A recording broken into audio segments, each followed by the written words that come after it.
Okay, so we are talking about the preferred shares. Preferred shares have priority over common shares, and but preferred shares do not have any voting rights. Okay, so in terms of the accounting, the journal entries, we are giving one example here. So this example, the company issue 2,000 preferred shares, and each shares at a price of $25. Okay, so each share worth $25. There are 2,000 shares. So in total, the company will receive a cash of $50,000. Okay, $50,000. So in that case, the company receive cash. Okay, the company receive cash for $50,000. So the company's cash balance increased by 50,000. So if your cash balance increase when we are doing this journal entry, we have a terminology to say. We say we debit cash. Okay, we debit the cash. So basically you debit, okay? And in short, you would say DR, okay? Debit. So when you say I debit the cash, so that means your cash balance increased by that amount. So I debit the cash by 50,000. So my cash balance increased 50,000 because I received this money from the preferred share buyers. Okay. In the same time, your preferred share increase. Okay. Your preferred share increase. So for the same amount, okay. So in this case, preferred share, this is the equity. If we say we increase a preferred share equity, we would use the word credit. Okay, so it's credit or CR. Okay. And for each accounting journal entry, we call this journal entry. When I use the term debit credit, this is, we call this is an accounting journal entry. So for each accounting journal entry, the amount of debit has to equal to the amount of credit. Okay, so I debit $50,000, I credit $50,000. Okay, so that total debit has to equal to the total credit. Okay, so if you increase cash balance, you debit cash. If you increase preferred share balance, so that's a credit. Okay, for now, you just want to know this. So that's kind of the a little bit of information about what happened when you issue preferred shares. Okay, does this make sense? Do you have any question on this?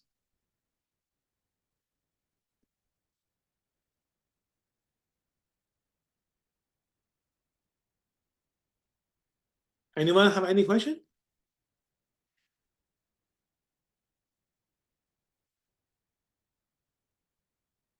Explain the journal entry again. So a journal entry is kind of the accounting language to record a business transaction, okay, to record an event. So in this case, the event happened on July 7th. Okay, that's the date. Okay, and what is the event? The event is the company issue preferred shares. So they issued 2,000 preferred shares, and each at $25. So this is the event.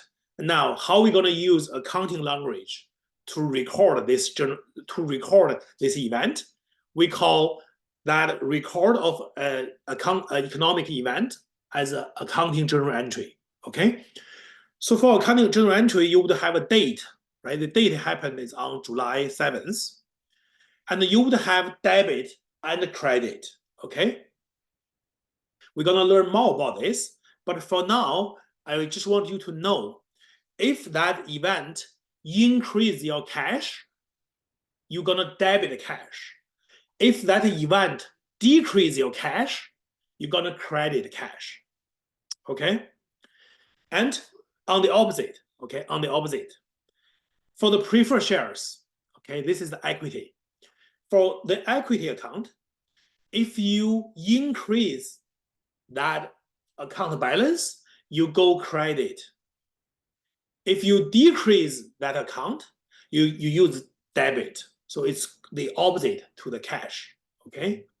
So you have the date of the event, and you have a debit, credit, and make sure the total debit has to equal total credit, okay? 50,000 in this case, okay? And then you have these different accounts, cash, and the preferred shares. So for now, this is all you need to know, okay? In the future lectures, we're gonna learn more about debit, credit. So does this make sense?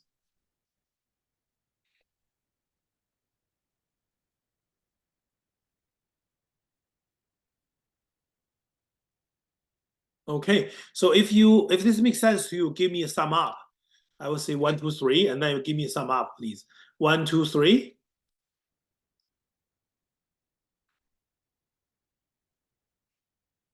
Okay, awesome. Well, thank you. Appreciate it. So let's move on.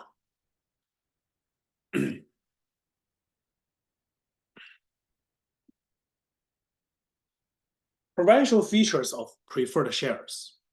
Okay, so often, as a preferred share, they would promise you a specified dividend rate.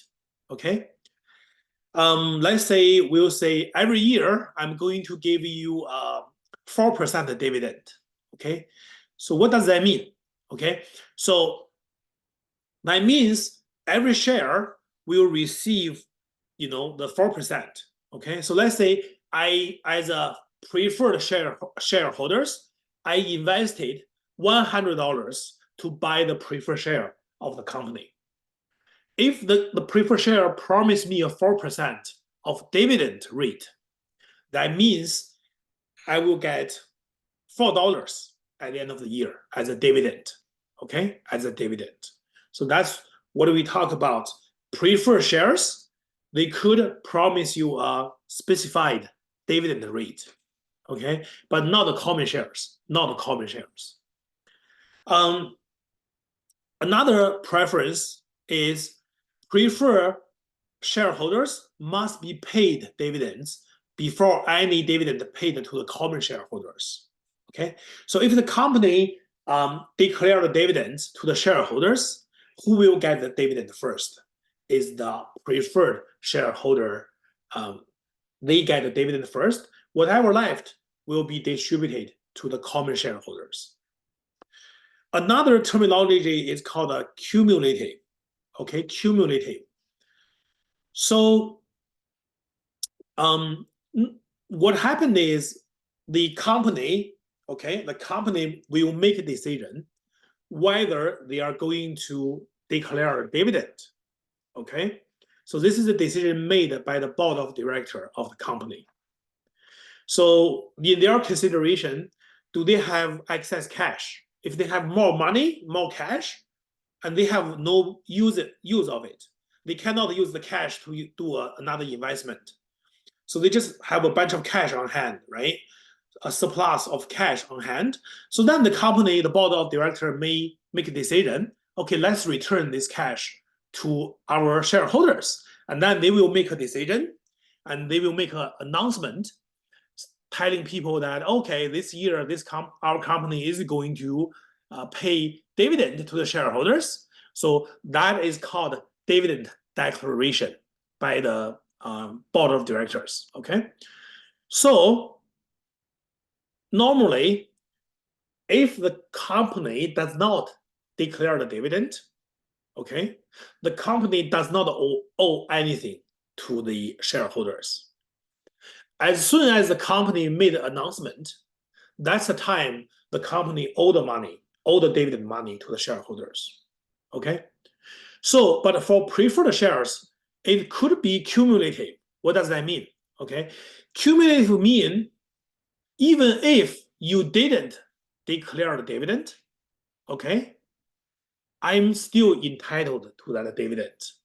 You don't have the money to pay me now, that's fine, but it is on the record, okay?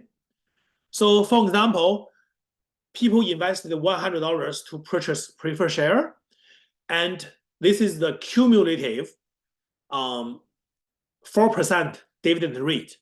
So that means every year they are going to accumulate 4%, which is $4 on a dividend account. Doesn't matter whether the company make that dividend declaration, okay? So let's say in the first year, second year, the company doesn't have a lot of money, cash. The board of directors decided not to give dividend to the shareholders, right? So then for preferred shareholders, the first year they have $4, the second year they have $4, right? And so they have $8 in 2 years. Okay, even though the company didn't make any declaration, but the company still owe the preferred shareholders $8.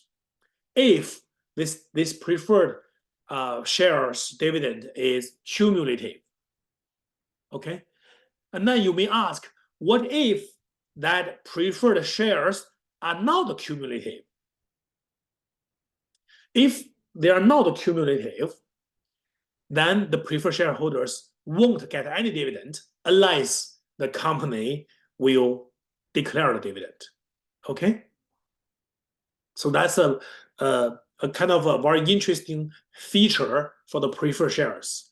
Is it cumulative or non-cumulative? Okay, so from the perspective of the preferred shareholders, they probably prefer the cumulative, right? Cumulative. Other preference for preferred share, conversion privilege. So sometimes, so this is something when the owner set up the company, they need to have a conversation with the lawyer, right? You know, they would have a share structure, including preferred shares, and then what privileges are given to this class of preferred shares. That has to be something defined at the beginning of the incorporation of the company, okay? So for example, this preferred share can be converted to common share, okay? So maybe you can define every $1,000 preferred share can be converted to be one common share, right? So that's one possibility, conversion privilege. And another preference is at the company's option.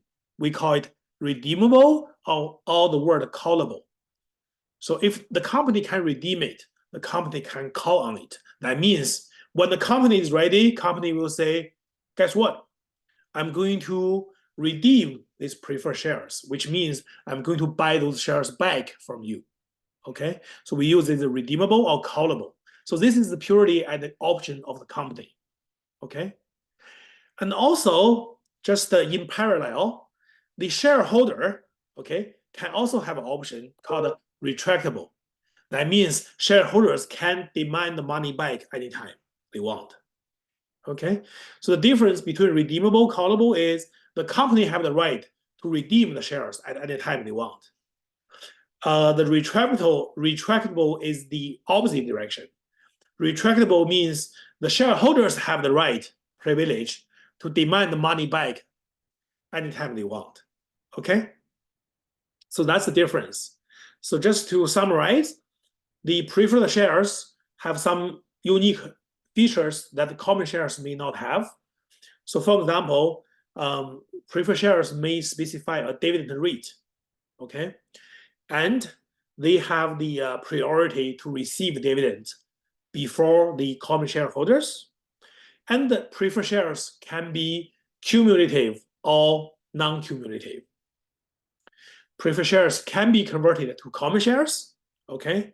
And depending on how the share structure was set up originally, preferred shares can be redeemable or callable at the option of the company, all preferred shares can be retractable at the shareholders option, or both, or both. Okay, does anyone have any question on this? We are learning a little bit information about preferred shares. Does anyone have any question about this?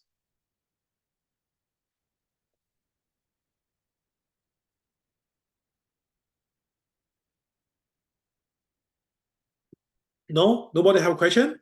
So let's count 1, 2, 3, and then give me sum up. 1, 2, 3.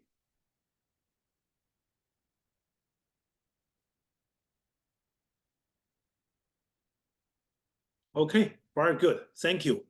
So no question. I'm gonna move on. Now I'm gonna move on to the next one. So let me stop recording first.